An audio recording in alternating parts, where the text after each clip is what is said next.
नमस्कार। जय हिंद all of you. Maths wave के ऑनलाइन प्लेटफॉर्म पे आप सभी का स्वागत है। Welcome to all of you. कैसे हैं आप सभी? एकदम जबरदस्त। दोस्तों, 26 जनवरी को मैंने आरएसएसबी एलडीसी के लिए इस डिजिटल प्लेटफॉर्म का आगाज किया था और 28 जनवरी को यूट्यूब पर मैंने पहला वीडियो अपलोड किया था। और उसके बाद में बच्चों का इतना ट्रस्ट, इतना प्यार दिख रहा है कि मुझे और ज्यादा मेहनत करने के लिए वो ऑटोमेटिक मोटिवेट कर रहे हैं, प्रेरित कर रहे हैं। और इसीलिए अब बहुत जल्द मैं आपके लिए डेली लाइव सेशंस लाने जा रहा हूं, ताकि उसमें डेली मैं आपको पॉइंट टू पॉइंट, पहले एक बार कंप्लीट सिलेबस के ऊपर पॉइंट टू पॉइंट प्रैक्टिस करवाऊं और फिर उसके बाद 50-50 क्वेश्चन जो आरएसएसबी एलडीसी का पैटर्न होता है उसके ऊपर लास्ट में कम से कम 15 से 20 मैराथन लेकर उनके ऊपर रैंडम प्रैक्टिस करवाऊं, ताकि यूट्यूब से भी बच्चा इतनी अच्छी प्रैक्टिस कर ले कि उसको इधर उधर भटकने की जरूरत ना पड़े। आज दोस्तों एक ऐसा कंसेप्ट सिखा रहा हूं, मेंसुरेशन टॉपिक, और उसमें भी 3D, 2D नहीं, 3D, जो सबसे खतरनाक कैलकुलेशन होती है, बच्चों के लिए सबसे बड़ी सरदर्दी है। सबसे बड़ी सरदर्दी है। क्यों? पहली बात तो इसकी लैंग्वेज इतनी खतरनाक आती है कि क्वेश्चन की लैंग्वेज को समझना और उस लैंग्वेज को समझकर एक डायग्राम बनाना सबसे बड़ा चैलेंज। और अगर डायग्राम बन गया, उसके बाद में फिर इसका सॉल्यूशन करना और लास्ट स्टेप उसकी कैलकुलेशन करके आंसर आइडेंटिफाई करना, सबसे लंबी प्रोसेस अगर मैथ्स में किसी टॉपिक के क्वेश्चन की होती है तो वो मेंसुरेशन में 3D की होती है। घन, घनाभ, बेलन, गोला और शंकु। लेकिन दोस्तों, आज मैं आपको एक ऐसी ट्रिक बता रहा हूं जिस ट्रिक से, जिस टेक्निक से आप मेंसुरेशन 3D जैसे टॉपिकों के भी बहुत सारे क्वेश्चनों को केवल ऑप्शन देखकर आंसर टिक कर सकते हो। केवल ऑप्शन देख के। सेशन को लास्ट तक देखना, बिल्कुल छोटा सेशन जिसमें पहले मैंने कुछ एग्जाम्पल करवाए और लास्ट में आरएसएसबी एलडीसी की एग्जाम में पूछे गए वो क्वेश्चन भी हैं जिनको अपन सीधा केवल ऑप्शन देखकर आंसर टिक कर सकते हैं। मतलब आपको यह लगना चाहिए कि इस पैटर्न या इस अप्रोच के ऊपर एलडीसी में क्वेश्चन आ चुके हैं। और यह अप्रोच, ये मैं पिछले 12 साल के एक्सपीरियंस के बियाप पे कह रहा हूं, ये अप्रोच आपके लिए बहुत तगड़ी रामबाण साबित होगी। हां, मैं ये नहीं कह सकता और ये कहूंगा भी नहीं कि इस अप्रोच से सारे क्वेश्चन होते हैं, नहीं। लेकिन इस अप्रोच से बहुत सारे क्वेश्चन केवल ऑप्शन देख के आंसर टिक कर सकते हो। तो मैं आपको आज वो टेक्निक सिखाने जा रहा हूं। सेशन को लास्ट तक देखना, सिर्फ ऑप्शन से होने वाले क्वेश्चन, ओनली 2 सेकंड। ऐसे क्वेश्चनों में समय बर्बाद ना करें। पहले तो मेरे भाई आप ये समझ लीजिए, आरएसएसबी एलडीसी के बच्चों के लिए मेरी तरफ से ये एक फ्री चीज है, बिल्कुल जो फ्री दे रहा हूं। और शायद ही कोई डिजिटल प्लेटफॉर्म हो जो बच्चों के लिए इतना फ्री कंटेंट अवेलेबल करवा सके। एक तो मैंने एलडीसी के सारे बच्चों के लिए एक फ्री बेच दिया है, बिल्कुल फ्री। जैसे ही आप मैथ्स वेव की एप्लीकेशन डाउनलोड करोगे प्ले स्टोर से, उसमें फ्री कोर्सेज में जाओगे तो आपको एक कोर्स दिखेगा अप्रोचेबल बेच के नाम से। मैं छोटी सी जानकारी शेयर कर देता हूं फ्री बेच वाली, फिर अपन सेशन को स्टार्ट करते हैं। जिस फ्री अप्रोचेबल बेच में मैं आपको क्या सिखा रहा हूं, click the answer without any calculation. केवल क्वेश्चन पढ़ा, ऑप्शन देखा, आंसर टिक कर दिया। और इस अप्रोच पर मेरे भाई आजकल हर एग्जाम में ज्यादा नहीं तो 30 से 40% क्वेश्चन आ रहे हैं। और दूसरा इसमें है ट्रिक्स ऑफ कैलकुलेशन। उसी बेच में मैंने कैलकुलेशन की ट्रिक सिखा रखी है, जिससे आप कैलकुलेशन अगर करनी भी पड़े तो कम से कम टाइम में कैलकुलेशन करके आंसर पता कर सको। और एक दे रहा हूं बिल्कुल free test series. RSSB LDC के लिए मैथ्स की टेस्ट सीरीज बिल्कुल फ्री है। यह भी ऐप के ऊपर ही है। ऐप इंस्टॉल करोगे, टेस्ट वाले ऑप्शन में जाओगे तो आपको आरएसएसबी एलडीसी के फ्री टेस्ट दिखेंगे। एक टेस्ट करवा चुका हूं, अगला टेस्ट इस संडे को सुबह 10 बजे अपलोड हो जाएगा ऐप के ऊपर। जिस टेस्ट को आप अटेम्प्ट करो 50 क्वेश्चन होंगे एग्जाम एलडीसी के पेपर पैटर्न या सिलेबस के आधार पे, 75 मिनट का टाइम, 1/3 नेगेटिव मार्किंग। पहले तो ये आपका पेपर हो गया। अब उस पेपर का सर सॉल्यूशन होगा पेपर का यूट्यूब के ऊपर, वो भी 2 पार्ट में, 1 से 25 के क्वेश्चन अलग वीडियो, 26 से 50 का अलग, ताकि बड़ा सेशन ना हो, छोटे छोटे 2 पार्ट में देख सको। और मैथ्स वेव के यूट्यूब चैनल के ऊपर वो सॉल्यूशन करवाऊंगा और उस सॉल्यूशन की पीडीएफ को मैथ्स वेव के टेलीग्राम चैनल पर डालूंगा। यानी कि आप ये 3 चीजें जरूर रखें, टेलीग्राम चैनल, यूट्यूब और एप्लीकेशन, ये 2 चीज मैं फ्री दे रहा हूं और एलडीसी के पेपर पैटर्न के आधार पर यह काम होना है। अब मैं सेशन स्टार्ट करता हूं।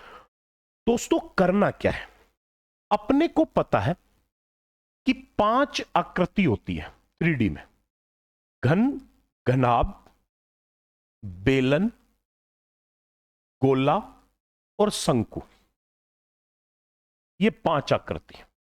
इसके अलावा और भी होती है, शंकु का छिन्नक होता है, प्रिज्म होता है, पिरामिड होता है, लेकिन वो एलडीसी में नहीं आते। एलडीसी में वो चीजें नहीं पढ़नी है आपको, सिर्फ ये 5 चीजें। इन 5 में से मेरे भाई ये 2 आप छोड़ दें, घन, घनाभ, क्योंकि घन का आयतन होता है भुजा क्यूब और पृष्ठीय क्षेत्रफल होता है 6 भुजा स्क्वायर। घनाभ का आयतन होता है लंबाई गुणा चौड़ाई गुणा ऊंचाई और पृष्ठीय क्षेत्रफल होता है 2 गुणा लंबाई गुणा चौड़ाई, चौड़ाई गुणा ऊंचाई, लंबाई गुणा ऊंचाई। ये 2 तो ये चीज है। ये वाले 3 है, बेलन का पृष्ठीय क्षेत्रफल 2 पाई आर एच होता है और आयतन पाई आर स्क्वायर एच होता है। गोले का पृष्ठीय क्षेत्रफल 4 पाई आर स्क्वायर होता है और आयतन 4/3 पाई आर क्यूब होता है। शंकु का पृष्ठीय क्षेत्रफल पाई आर एल होता है, आयतन 1/3 पाई आर स्क्वायर एच होता है। मैं ये फॉर्मूले नहीं पढ़ा रहा हूं, मैं आपको एक चीज बता रहा हूं। मुझे एक बात बताइए, इन तीनों आकृतियों में बेलन, गोला और शंकु के क्षेत्रफल और आयतन दोनों के दोनों फॉर्मूलों में हर एक फॉर्मूले में पाई आ रहा है कि नहीं आ रहा है? एक बहुत तगड़ी चीज सिखा रहा हूं, समझ लो। हर फॉर्मूले में पाई आ रहा है और मेरे भाई पाई का मान होता है 22/7, यानी कि हर एक फॉर्मूले में पाई से गुणा हो रहा है। पाई का मान 22/7 होता है, चलो 7 तो नीचे है, लेकिन ऊपर कितना है? 22, और 22 होता है 2 गुणा 11। कहने का मतलब यह हुआ कि चाहे बेलन हो, गोला हो या शंकु हो, उसका क्षेत्रफल या आयतन जो भी पूछेगा, मुझे एक बात बताओ, क्षेत्रफल और आयतन ज्ञात करोगे तो फॉर्मूला लगाओगे, फॉर्मूले में पाई आएगा और पाई आएगा तो उसमें 11 भी आएगा। आएगा कि नहीं आएगा? यानी एक बात यह कंफर्म हो गई कि बेलन, गोला और शंकु, सिलेंडर, स्फीयर एंड कोन, इनका क्षेत्रफल और आयतन दोनों के फॉर्मूलों में पाई 100% आएगा और पाई में आएगा 11। कहने का मतलब मैं यह कह सकता हूं कि बेलन, गोला और शंकु के क्षेत्रफल और आयतन के सारे क्वेश्चन हमेशा 11 के मल्टीपल होंगे, 11 के गुणज होंगे, क्योंकि हर एक सूत्र में पाई आ रहा है और हर एक सूत्र में पाई आ रहा है और पाई का मान में 11 आ रहा है। तो इसका मतलब मुझे एक बात बताइए आप, इन 3 आकृति बेलन, गोला और शंकु, इससे तगड़ी चीज नहीं मिलेगी मेरे भाई। एडवांस मैथ्स भी अप्रोच से होती है। आप क्यों चिंता कर रहे हो यार, मैं बैठा हूं ना आपके साथ। आप 1% मैथ्स की टेंशन मत लो, आप 11 का मल्टीपल होगा, क्योंकि हर एक इन तीनों आकृतियों के क्षेत्रफल और आयतन हर एक के फॉर्मूले में 11 आ रहा है।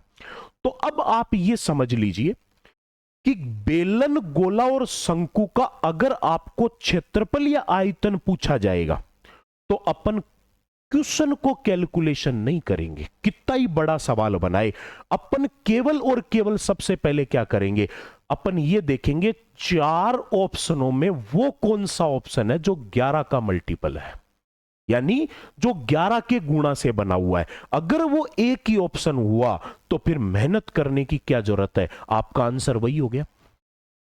बताओ, बोलो बोलो बोलो।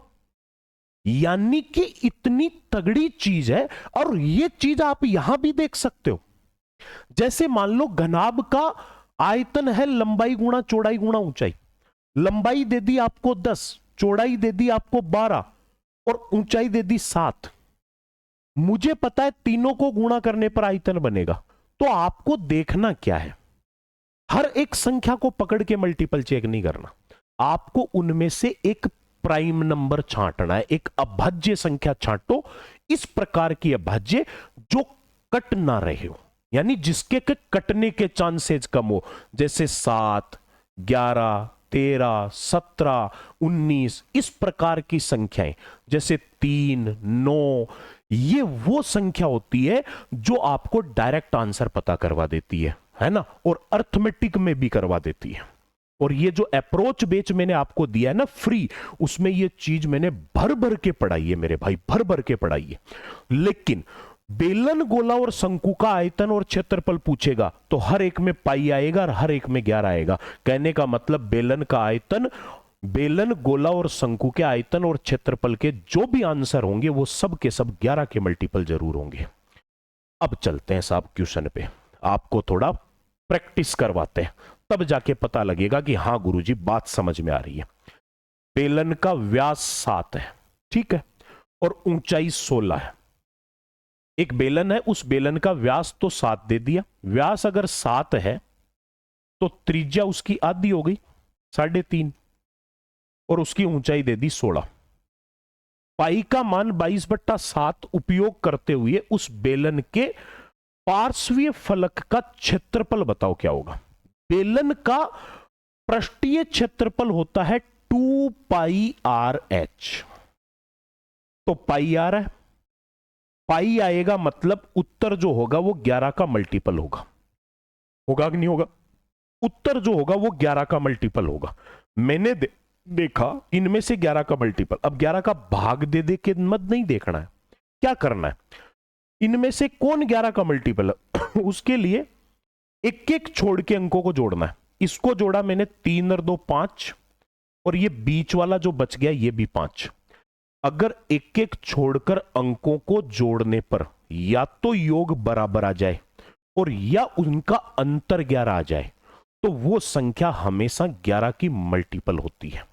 तो ये 11 का मल्टीपल है, इनको जोड़ा तो ये 3 हो गया, 3 और 0, और ये 5 है, 3 और 5 का अंतर 2 होता है, ये 11 का मल्टीपल नहीं है। ये 5 और 3 8, और ये हो गया 5, 8 और 5 का अंतर 3, ये 11 का मल्टीपल नहीं है।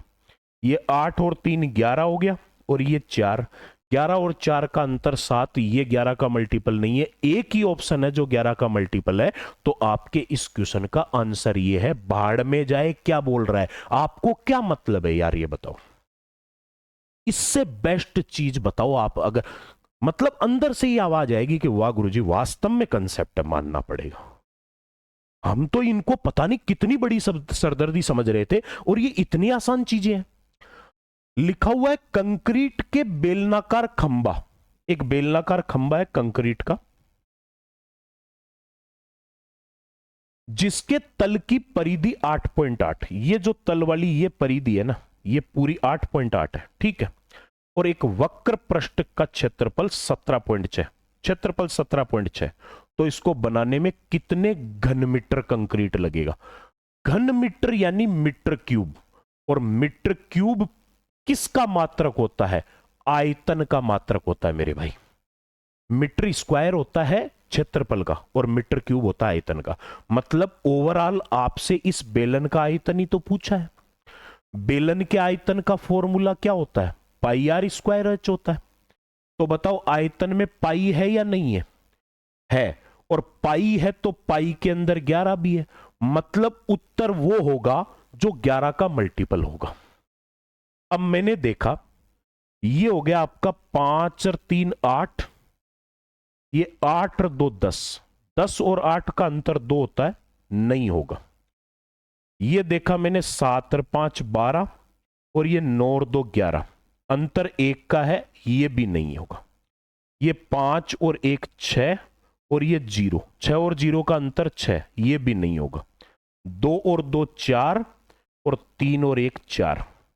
यहां अल्टरनेट डिजिट्स का सम बराबर है, एकांतर क्रम में एक एक छोड़ के अंकों को जोड़ा तो योग बराबर आया, यानी ये 11 का मल्टीपल है। एक ही ऑप्शन है, तो ये आपका आंसर है। बताओ, थम्स अप करो, तुरंत लाइक ठोको, और कमेंट बॉक्स में लिखो कि सर मजा आ गया।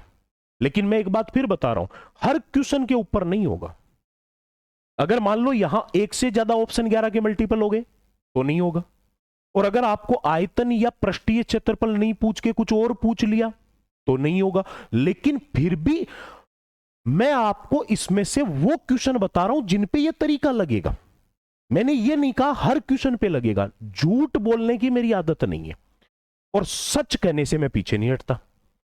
अगला कह रहा है बेलनाकार दूध के पात्र की त्रिज्या। बेलनाकार दूध है, दूध का बर्तन है, उसकी रेडियस उसकी ऊंचाई से आधी है। चलो ऊंचाई से आधी त्रिज्या हो गई, बोलने दो इसको एक बार जो बोलता है। आंतरिक भाग का पृष्ठीय क्षेत्रफल 616, अंदर वाला जो हिस्सा है उसका क्षेत्रफल 616 वर्ग सेंटीमीटर। उस पात्र में दूध की कितनी मात्रा आएगी? दूध पात्र के किस में भरा जाता है? दूध भरा जाता है अंदर वाले भाग में, यानी कि दूध भरा जाता है पात्र के आयतन में। कौन सा पात्र है ये? ये है बेलनाकार। क्या होता है बेलन का सूत्र? पाई आर स्क्वायर एच। मेरे भाई आयतन बताना है, आयतन का सूत्र पाई आर स्क्वायर एच होता है। उसमें पाई आ रहा है और पाई में 11 आ रहा है, मतलब उत्तर वो होगा जो 11 का मल्टीपल होगा, आंसर वो होगा जो 11 का मल्टीपल होगा। मैंने देखा ये 2 और 1 3, जबकि ये है 4, नहीं होगा। 4 और 1 5, और ये भी 5 बराबर है, ये 11 का मल्टीपल है। और देखो 1 और 1 2, ये 7, 7 और 2 का अंतर 5, ये नहीं होगा। ये 2 और 1 3, और ये 8, 8 और 3 का अंतर 5, ये नहीं होगा। एक ही ऑप्शन है जो 11 का मल्टीपल है, तो आपका इस क्वेश्चन का आंसर ये होगा। अब अगर आप इसमें कैलकुलेशन करने बैठ जाओ ना, 2 मिनट में खत्म नहीं कर सकते सवाल को। इसलिए मैं कह रहा हूं अप्रोच लगाना सीखो, बिना अप्रोच के नौकरी नहीं लग पाओगे मेरे भाई, और बिना मेरी क्लास के भी नौकरी नहीं लगोगे ये भी पक्का मान लो, क्योंकि मैं ही सिखाऊंगा आपको ये चीजें। सिखाने के लिए पहले खुद को आना जरूरी है ना, तभी तो सिखा पाएगा मेरे भाई। एक 22 सेंटीमीटर गुणा 12 सेंटीमीटर विमा के कागज का आयताकार टुकड़े को बेलनाकार रूप में लंबाई के अनुदिश लपेट दिया। देखो 22 गुणा 12 का था, उसको लंबाई के अनुदिश ऐसे लपेट दिया, ऐसे ऐसे लपेट दिया तो बेलन बन गया। और अगला ये कह रहा है कि इस बेलन का आयतन बताओ। भाई साहब आयतन बताना है बेलन का, तो आयतन का सूत्र पाई आर स्क्वायर एच होगा, यानी कि answer pi r square h पे डिपेंड है। और अगर पाई आ रहा है तो पाई के अंदर 11 भी आ रहा है, मतलब उत्तर आपका 11 का मल्टीपल होगा। अब मैंने देखा ये है 5 और 2 7, ये है 6, अंतर 1 का, ये 11 का मल्टीपल नहीं है। 4 2 6, और ये 1, 6 और 1 का अंतर 5, ये 11 का मल्टीपल नहीं है। या तो बराबर हो या अंतर 11 हो। ये 4 और 2 6, और ये भी 6 बराबर है, ये 11 का मल्टीपल है। और ये 3 और 2 5, और ये 6, अंतर 1 का, ये 11 का मल्टीपल नहीं है। एक ही ऑप्शन है जो 11 का मल्टीपल है, तो आपका उत्तर ये हो गया, बिना पेन उठाए बिना कैलकुलेशन किए। और आप एग्जाम या प्रीवियस ईयर्स के कोई क्वेश्चन सोल्व करोगे या प्रैक्टिस करोगे, या यूट्यूब पे जब मैं प्रैक्टिस करूंगा और जब ये क्वेश्चन सामने आएंगे ना, आप तुरंत बोलोगे sir option C, option B, और वो चीज तब याद आएगा कि ये क्या पढ़ा है। और ऐसा नहीं है एग्जाम में क्वेश्चन नहीं आ रहे, भर भर के पूछे जा रहे हैं। अप्रोच के ऊपर तो खूब पूछ रहा है, क्योंकि अप्रोच हर किसी को आती भी तो नहीं है। अगला कह रहा है दोनों सिरों से खुली एक बेलनाकार नली बेलनाकार नली है, दोनों साइड से खुली है। इसका आंतरिक व्यास 11.2 है। आंतरिक यानी अंदर से व्यास, तो मोटाई और है भाई साहब इसकी। ये बहुत बड़ा पंगा हो गया, मोटाई और है। तथा इसकी लंबाई 21 है। धातु प्रत्येक स्थान पर 0.4 सेंटीमीटर मोटी है। ये मोटाई इसकी 0.4 है। तो इसका आयतन बताओ। अरे भाई साहब मुझे तो एक बात बता दो, है तो बेलन ही ना, बेलन का आयतन जो भी होगा उसमें पाई आएगा कि नहीं आएगा? पाई आएगा तो बताओ 11 आएगा कि नहीं आएगा? यानी उत्तर जो भी होगा वो 11 का मल्टीपल होगा ही नहीं होगा? 11 का मल्टीपल होगा तो मेरे भाई ये है 6 और 3 9, और ये बीच में 1, 9 और 1 का अंतर 8 नहीं है। ये 3 और 0 3, ये 1, 11 का मल्टीपल नहीं है। ये 6 और 4 10 और 3 13, और ये 2 और 0 2, 13 और 2 का अंतर 11, ये 11 का मल्टीपल है। 2 0 2 4, और ये 8 और 3 11, 11 और 4 का अंतर 7, ये 11 का मल्टीपल नहीं है। एक ही ऑप्शन है, ये आपका आंसर है। क्या बेइज्जती करिए सवाल की है? लेकिन बेइज्जती करने के लिए पहले खुद को शिद्दत से मेहनत करना जरूरी है, तभी किसी की बेइज्जती के काबिल बनोगे। अगर खुद की इज्जत नहीं तो दूसरे की कैसे बेइज्जती कर सकते हो? अगला सवाल, 24 सेंटीमीटर ऊंचाई वाले शंकु का आयतन इतना है। शंकु है भाई साहब, जिसकी ऊंचाई कितनी दी है? 24, ऊंचाई 24। उसका वक्र पृष्ठीय क्षेत्रफल बताओ। देखो, शंकु का वक्र पृष्ठीय क्षेत्रफल होता है पाई आर एल। पाई आर है और पाई आर आर है, तो इसका मतलब 11 भी आएगा। उत्तर 11 का मल्टीपल होगा। अब मैंने देखा इसमें 11 का मल्टीपल 4 2 6, 5 और 1 6, ये 11 का मल्टीपल है। 7 और 4 11, ये भी 11 का मल्टीपल है। ये 5 और 0 5, और ये 5, ये भी 11 का मल्टीपल है। 4 और 1 5, ये भी 5, ये भी 11 का मल्टीपल है। भाई मेरे भाई चारों ही 11 के मल्टीपल है। अब गुरुजी अब तो पंगा हो गया। मेरे भाई चलो ठीक है, ये तो इससे तो आप 11 का मल्टीपल नहीं पता कर पाए, लेकिन दूसरा कौन है? आर। आर हो गई त्रिज्या। जब आप ये चीज देखोगे ना इसमें, क्या कि ये एक समकोण त्रिभुज बन गया, और एप्लीकेशन के ऊपर जब मैंने ज्योमेट्री पढ़ाई है उसमें मैंने 1 घंटा सिर्फ समकोण त्रिभुज का बेसिक समझाया है कि अगर किसी समकोण त्रिभुज की 3 भुजाएं हैं तो ये चीजें आपको याद हो। तीनों भुजा या तो 3 4 5 की मल्टीपल होगी, या 5 12 13 की मल्टीपल होगी, या 7 24 25 की मल्टीपल होगी, और या 8 15 17 की मल्टीपल होगी।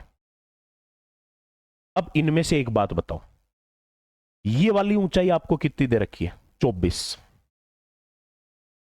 समकोण त्रिभुज का लंब और आधार में से एक भुजा 24 है। ऐसा कौन सा ट्रिपलेट है जिसमें 24 आ रहा है? ये रहा, 7 24 25। तो अगर ये 24 है तो ये 7 होगी, ये क्या होगी? 25।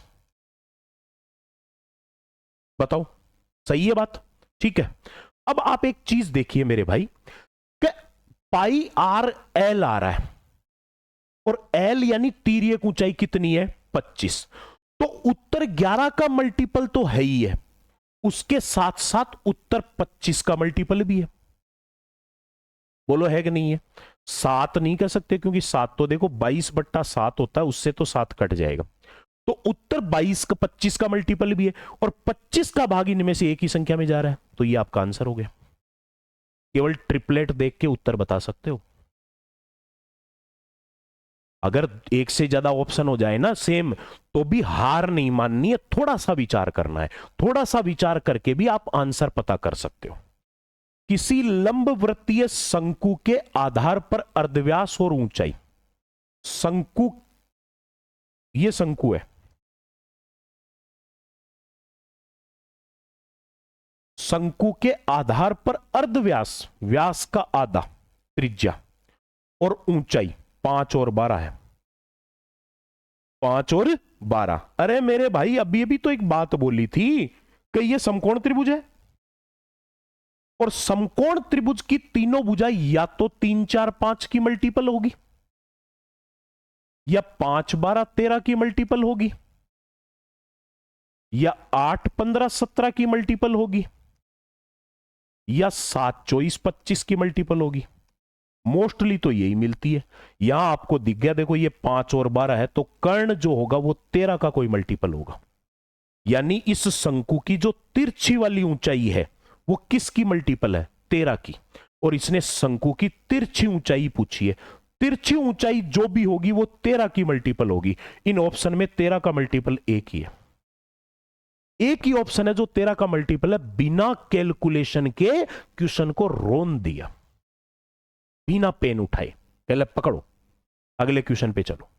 ये बातें है ना, ये चीजें, ये मेरे भाई यही कॉन्फिडेंस देगी। अगले ने कहा गोले का आयतन इतना खतरनाक है, खतरनाक ही है और क्या, इतनी लंबी कैलकुलेशन। तो गोले का वक्र पृष्ठीय क्षेत्रफल, भाई गोले का पृष्ठीय क्षेत्रफल होता है 4 पाई आर स्क्वायर। तो पृष्ठीय क्षेत्रफल में पाई आर है और पाई में 11 भी आएगा, यानी कि वक्र पृष्ठीय क्षेत्रफल वो होगा जो 11 का मल्टीपल होगा। मैंने देखा ये 4 4 8, ये 2 और 2 4, 8 और 4 में अंतर 4 का होगा, या तो बराबर हो या अंतर 11 हो, नहीं है। ये 6 और 4 10, 4 2 6, 10 और 6 का अंतर 4, ये भी नहीं है। 4 4 8, 8 2 10, 10 और 8 का अंतर 2, ये भी नहीं है। ये 4 4 8, 6 और 2 8, ये आपका उत्तर है। डाटा दे रहा है तो डाटा को बाद में देखेंगे, पहले अपन ये देखेंगे कि अपना वाला डाटा काम कर रहा है कि नहीं कर रहा है। अगर वो कर गया तो वो घूमो फिर कहीं भी, उसकी अपने को जरूरत ही नहीं है। कहां जरूरत है, क्यों करनी है माता पच्ची उसके ऊपर? बैठ रही है बात दिमाग में? चलिए मेरे भाई, जैसे ये सवाल है, एक घनाकार कमरे में रखी जा सकने वाली सबसे बड़ी छड़ इतनी है, तो घनाकार कमरे के भीतर समा सकने वाले सबसे बड़े गोले का पृष्ठीय क्षेत्रफल, गोले का पृष्ठीय क्षेत्रफल 4 पाई आर स्क्वायर। पृष्ठीय क्षेत्रफल ये होगा, पाई आर है तो 11 भी आएगा, यानी उत्तर जो होगा वो 11 का मल्टीपल होगा। अब मैंने देखा ये हो गया 5 और 0 5, और ये 3 नहीं है 11 का मल्टीपल। 5 और 3 8, 8 और 0 8 है 11 का मल्टीपल। 5 और 2 7, 4 और 0 4, 8 7 और 4 अंतर 3 का, नहीं है 11 का मल्टीपल। 2 और 0 2, 5 4 9, 9 और 2 अंतर 7 का, नहीं है 11 का मल्टीपल। एक ही है, तो आपका उत्तर ये हो गया 3850। आ गया मजा? ये चीजें है ना मेरे भाई, ये आपका एलडीसी का सवाल ले लो भाई। ये हो कि एलडीसी में थोड़ी आएंगे, एलडीसी में आए हुए सवाल। शंकुआकार टेंट का आयतन ये है और इसका आधार का क्षेत्रफल ये है, तो पृष्ठीय क्षेत्रफल बताओ मेरे भाई। शंकु का पृष्ठीय क्षेत्रफल पाई आर एल, तो पृष्ठीय क्षेत्रफल में पाई आर है, तो पाई आर है, तो उत्तर जो होगा वो पाई का मल्टीपल होगा, यानी 11 का मल्टीपल होगा। 11 का मल्टीपल 500 नहीं है, 550 है, 600 नहीं है, 625 नहीं है, एक ही ऑप्शन है, ये उत्तर हो गया। हो गया? इतना ही करना है और कुछ नहीं है। बेलनाकार ये कैलिडोस्कोप, यानी बेलन की आकृति है, लंबाई 25 और त्रिज्या ये, तो इसका वक्र भाग का क्षेत्रफल, बेलन का क्षेत्रफल 2 पाई आर एच, क्षेत्रफल में पाई आर है, तो उत्तर वो होगा जो 11 का मल्टीपल होगा। 11 का मल्टीपल 4 0 4 5 नहीं है, 500 नहीं है, 525 नहीं है, 550 है, एक ही ऑप्शन है जो 11 का मल्टीपल है, तो ये आपका उत्तर है। बैठ गई बात दिमाग में या नहीं बैठी? अगला क्वेश्चन देखो। 9 मीटर ऊंचे शंकु के आकार के टेंट के आधार की परिधि 44 है। शंकु आकार आकृति है, अब पहले ये बताओ पूछा क्या है, कहने दो इसको क्या कह रहा है। इसके अंदर की वायु का आयतन, भाई शंकु का आयतन होता है बेलन के आयतन का 1/3 पाई आर स्क्वायर एच का 1/3। तो पाई आ रहा है ना, तो पाई आ रहा है तो उत्तर 11 का मल्टीपल होगा, होगा कि नहीं होगा? 11 का मल्टीपल 6 और 2 8 और ये 4 नहीं है, 7 और 4 11 और ये 4 नहीं है, 6 और 4 10 और ये 4 नहीं है, 4 और 2 6 और ये 6 है। एक ही ऑप्शन है जो 11 का मल्टीपल है, तो आपका आंसर ये हो गया ऑप्शन डी। ये एलडीसी के सवाल ही है। आप ये थोड़ी कह सकते हो कि सर एलडीसी में नहीं आ रहे, भाई आ रहे हैं, भर भर के आ रहे हैं। इसलिए ये बात आप अच्छे से समझ लेना कि जब भी आपको कोई भी ऐसी आकृति जिसमें पाई आता है, अगर उसका क्षेत्रफल या आयतन पूछे तो पहले 11 का मल्टीपल चेक कर लो। एक ही ऑप्शन अगर है तो फिर मेहनत क्यों करो मेरे भाई, आंसर टिक करो, अगले के ऊपर लगाओ ना वो टाइम। जितना टाइम तुम इसमें खराब करोगे यहां से बचा के आगे के क्वेश्चनों में काम में लो, ताकि कम से कम कॉन्फिडेंस आएगा। अप्रोच के बिना कॉन्फिडेंस नहीं आ सकता, हर क्वेश्चन की कैलकुलेशन के से कॉन्फिडेंस नहीं आ सकता। कॉन्फिडेंस के लिए अप्रोच सीखनी पड़ेगी। और अब समझ लीजिए दोस्तों, जो जो बैचेज मेरे यहां चल रहे हैं online platform, RSSB LDC 2026 maths के साथ जीके में ये 10 क्वेश्चन का पोर्शन है। जीके में 6 नंबर पॉइंट है, वो पूरा का पूरा यही लिखा हुआ है, अंतरिक्ष अनुसंधान सूचना प्रौद्योगिकी। 10 क्वेश्चन ये, 50 क्वेश्चन जीके के, ये 60 क्वेश्चन का पोर्शन पूरा कंप्लीट, वो भी लेटेस्ट अपडेटेड, जो अभी क्लासेज रेगुलर डल रही है, पुराना कंटेंट नहीं है, रेगुलर डल रही है, 299 रुपए में। कोई बच्चा आरएसएसबी एलडीसी पूरी कंप्लीट मैथ पढ़ना चाहे, अर्थमेटिक और एडवांस एलडीसी के लिए 249 रुपए। कोई बच्चा आरएसएसबी एलडीसी के लिए केवल एडवांस पढ़ना चाहे 199 रुपए में। और कोई बच्चा कंप्लीट फाउंडेशन पढ़ना चाहे हर एक वैकेंसी के लिए, पूरी अर्थमेटिक पढ़ना चाहे 199 रुपीज में। और अगर कोई बच्चा कंप्लीट एडवांस पढ़ना चाहे ऑल कंपटीशन के लिए 249 रुपए में। और एक है रामानुजन बैच, जो सभी वैकेंसियों का फाउंडेशन बैच है, इससे बाहर जिंदगी में कुछ नहीं आ सकता। अर्थमेटिक और एडवांस ये है 399 रुपए में। और वो जो फ्री कोर्सेज आपको मैंने पहले से बता रखे हैं, एक तो फ्री बेच दिया है पूरा का पूरा, और एक हर संडे को सुबह 10 बजे ऐप के ऊपर फ्री टेस्ट करवाता हूं मैथ्स का, जिसका यूट्यूब के ऊपर सॉल्यूशन करवाता हूं, सॉल्यूशन की टेलीग्राम के ऊपर पीडीएफ डालता हूं। तो मेरे भाई कनेक्ट रहो, आज ही चैनल सब्सक्राइब कर लो, ऐप को डाउनलोड कर लो, टेलीग्राम चैनल ज्वाइन कर लीजिए, बाद में कहीं पछताना ना पड़े कि 6 जुलाई हो गई गुरुजी, एग्जाम हो गई, मैथ्स की वजह से लटक गए और फिर मेरी याद आई। वो काम मत करना। अगले सेशन में मिलते हैं, तब तक के लिए सभी को नमस्कार, जय हिंद, जय भारत।